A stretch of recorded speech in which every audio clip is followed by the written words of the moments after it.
구독, 알림 설정까지 부탁드립니다.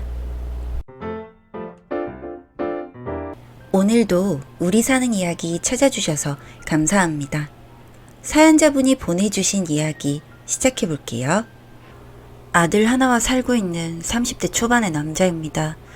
저는 얼마 전까지 아내와 제 아들, 저 이렇게 셋이서 나름대로 단란한 가정을 유지하고 살고 있었습니다. 원래 한 동네에서 살던 소꿉친구인 아내와 저는 결혼을 일찍 하였고 양가의 지원 없이 맨주먹으로 시작을 하였지만 30대가 넘은 최근에는 집도 한 칸 마련하고 이제 남들 사는 만큼은 살 수 있겠다 하여 걱정이 없었습니다. 결혼 초에는 아내의 술버릇 문제로 다툼이 있었지만 아이를 낳고 기르는 과정에서 동지애가 생기게 되었고 서로를 이성으로서 사랑하는 것보다 가족을 사랑하듯 그렇게 살아오고 있었다고 생각합니다. 물론 이성으로 느끼며 따르는 행위 등은 없었지만 조금 다른 느낌으로 충분히 사랑을 나누고 있다고 생각했고 아들은 이제 내년에 초등학교 입학합니다. 아내와 저는 조금 다른 삶을 살아온 사람입니다. 어릴 때는 동네 친구로 만났고 제가 나이가 1살 많습니다. 저는 엄한 부모님 밑에서 부모님이 바라는 대로 삶을 살았고 아내는 자유분방한 학창시절을 보냈습니다. 다들 어릴 때야 그렇듯이 머리놀이도 하고 소꿉놀이도 하고 그렇게 놀이를 하다가 중학생, 고등학생이 되며 인사도 하지 않게 되었습니다. 오며 가며 물론 얼굴은 기억을 하고 있었습니다. 아내는 근방에서 명물에 가까운 여학생이었는데 예쁜 얼굴을 가지고 연예인 지망생을 한다는 이야기도 있었고 화장을 하고 어른들이 놀듯 그렇게 술자리를 가지고 대학생 남자친구를 만난다는 이야기도 있었던 기억이 납니다. 길에서 만나는 아내의 얼굴 위에는 늘 짙은 화장이 되어 있었기 때문에 괜히 눈을 피하곤 했던 기억이 납니다. 물론 아내도 저를 굳이 아는 척하지 않았습니다. 이름도 가물가물해졌던 20대 초반에 아내를 다시 만났습니다. 그동안 공부만을 하며 부모님이 원하는 대학에 들어간 저는 늦바람이 들어 대학생활을 방탕하게 보냈습니다. 학점은 당연히 바닥이었고 저한테 있는 건 대학 간판뿐이었습니다. 그러던 중 들어간 헌팅 포차에서 아내가 저를 아는 척하더군요. 그녀의 옆에는 남자가 하나 있었는데 그냥 친구끼리 왔다고 했습니다. 여전히 미인이었고 제 얼굴을 기억하고 있었습니다. 남자들은 예쁜 여자 지인이 있으면 괜히 으쓱해지는 묘한 허세가 다들 있지 않습니까? 예전엔 눈도 마주치지 못했던 제가 그녀의 번호를 따고 연락을 주고받는 일은 생각보다 어렵지 않았습니다. 그렇게 공부를 해서 따낸 꽤 그럴듯한 대학의 간판이 그녀의 마음에 들었을지도 모르는 일이죠. 그날 얼큰하게 취한 상태로 그녀와 밤을 보냈습니다. 그날부터 사귀기로 하였고 생각보다 아내는 보수적인 구석이 있었는지 저한테 결혼을 졸랐습니다. 밤을 보냈던 날 함께 있던 남자는 민수라는 사람으로 아내의 베프라고 했습니다. 저는 연애를 처음 해보는 거나 마찬가지라서 정신없이 아내에게 휘둘렸고 부모님의 반대를 무릅쓰고 결국 식을 올렸습니다. 잘 몰랐는데 아내는 부모님이 없었습니다. 그래서 지원을 받을 것도 없었죠. 부모님은 저 여자랑 결혼을 할 거면 인연을 끊겠다는 입장이셔서 휴학을 하고 미친 듯이 과외를 해서 월세방 보증금 정도를 모았던 것 같습니다. 그 다음에 아내가 임신을 했고 저는 가장이 되었습니다. 아내는 생각보다 순순히 생활에 적응을 하였고 민수는 마치 아이의 외삼촌이라도 되는 것처럼 친밀하게 우리를 도와주었습니다. 그래서 저도 민수에게 마음을 열고 아내의 친구임을 인정하게 되었습니다. 그리고 결론만 말하자면 민수가 제 아들의 아버지입니다. 얼마 전 유전자 검사도 진행을 했는데 제 자식이 아니라 저 새끼 아들이더군요. 그래서 제가 지금 이렇게 고통스러울지도 모르겠습니다. 조금 이야기를 풀어보자면 대학을 어찌 졸업을 하고 저는 운 좋게도 대기업에 입사를 했습니다. 경제적인 상황이 나아졌지만 가족처럼 지내던 아내와 관계에는 별다른 진전이 없었습니다. 아내는 아이를 낳아도 여전히 예뻤고 제가 대학을 다니던 초반에는 아이를 어린이집에 맡긴 후 밖에서 술을 마시고 들어와 빨갛게 달아오른 얼굴을 하고 있곤 했습니다.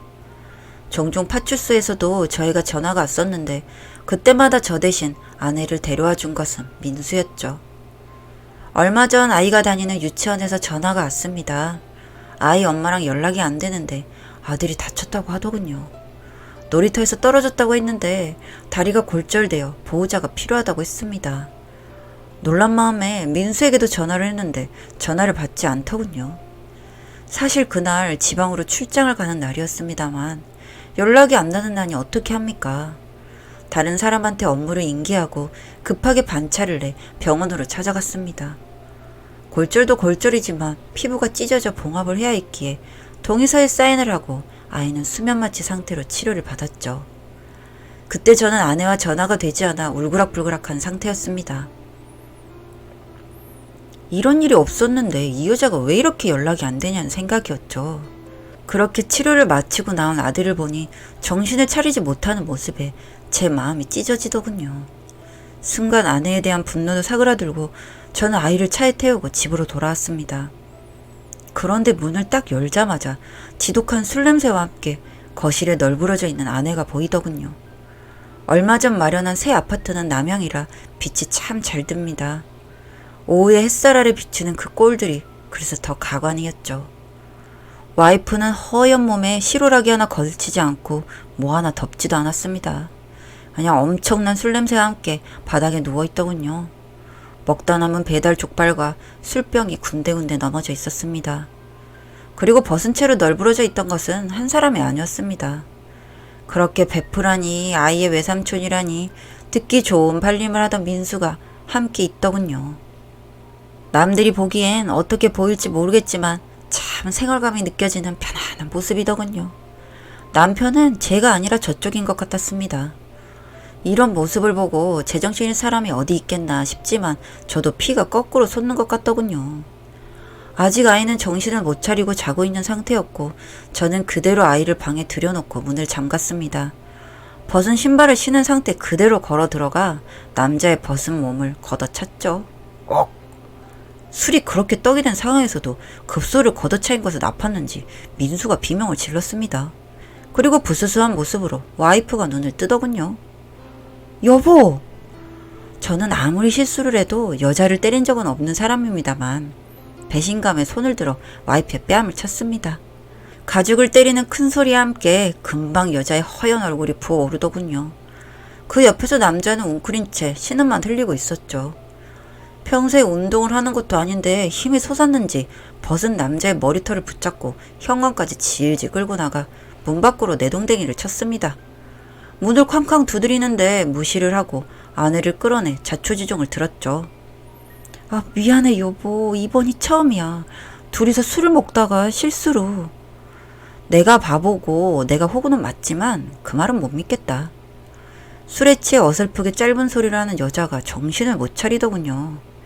아이가 자는데 큰 소리를 내고 싶지 않아서 조용하게 아내를 다그쳤습니다. 그런데 말이 통하지 않더군요. 그래서 아내를 내버려 두고 밖으로 나갔습니다. 아직까지 밖에서 문을 두드리고 있던 민수놈이 제 멱살을 잡더군요. 저보다 왜소한 사람의 술까지 마신 상태라 쉽게 제압이 가능했습니다. 그놈을 끌고 지하 주차장으로 내려가서 몇 대 때려 주었습니다. 그놈도 절 치길래 쌍방이다 싶어 실컷 때려 주었죠.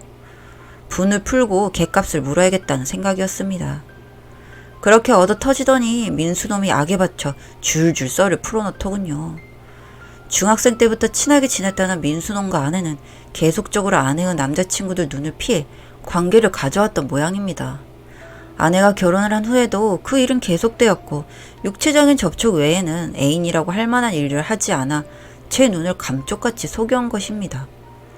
눈이 뒤집히는 것 같아 다시 한번 놈의 가랑이를 걷어차고 머리털을 쥐어 뽑았습니다.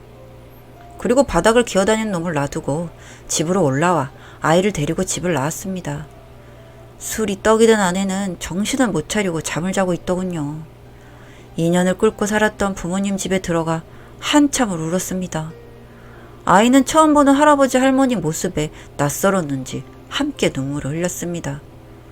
자초지종을 들은 부모님이 당장 이혼하라며 펄펄 뛰시더군요. 그렇게 부모님 집에서 출퇴근을 반복했는데 어느 날 저희 어머니가 조심스럽게 입을 떼셨습니다. 내 생각엔 얘랑 너랑 많이 안 닮은 것 같다. 한번 알아보는 것도 좋지 않겠니? 사실 저도 알고 있었지만 애써 부정하던 일이라 저도 마음을 먹었습니다. 사실 민수와 아내가 불륜을 저지르고 있던 것을 목격한 그날 남자의 머리털을 뽑아 보관한 것이 몇 개 있었거든요. 요새는 참 좋더군요. 법적 효력이 없는 검사라면 본인의 동의 없이도 대충 진행이 가능하더란 말입니다. 그래서 저와 아내의 머리카락과 최후의 보루로 남겨둔 민수의 머리털을 함께 꺼냈습니다. 그리고 제가 애지중지 키워왔던 아이가 제 친아들이 아니었다는 것을 알게 된 것입니다. 하지만 저는 지금까지 키운 장이 있어 제 아들이 아니라는 것을 믿을 수가 없습니다. 자고 있는 모습을 보면 더욱 그렇습니다. 어디 언저리가 절 닮은 것도 같고 아닌 것도 같고 그렇더군요. 그래서 저는 저 검사 결과를 묻고 아내와 이혼 절차를 밟고 있습니다. 이런 이야기를 모르는 아내는 지금까지 저한테 아이를 핑계로 잘못을 빌고 있고요. 저는 법적으로 철저히 준비하여 최대한 적은 몫의 재산을 아내에게 넘겨줄 생각입니다. 제 명의의 집도 지금 매매 절차를 밟고 있습니다. 한동안은 부모님 밑에서 생활할 예정이고요. 아내는 현재 생활고에 시달리고 있는 모양입니다만 제 기억으로는 평생 일이라고는 하지 않던 민수놈도 크게 도움이 되지 않을 것이라 생각이 듭니다. 저는 인생에 큰 굴곡을 겪었다고 생각하고 남은 삶을 아이와 함께 살아갈 생각입니다. 사연은 여기까지였고요. 우리 사는 이야기 시청해주셔서 감사합니다.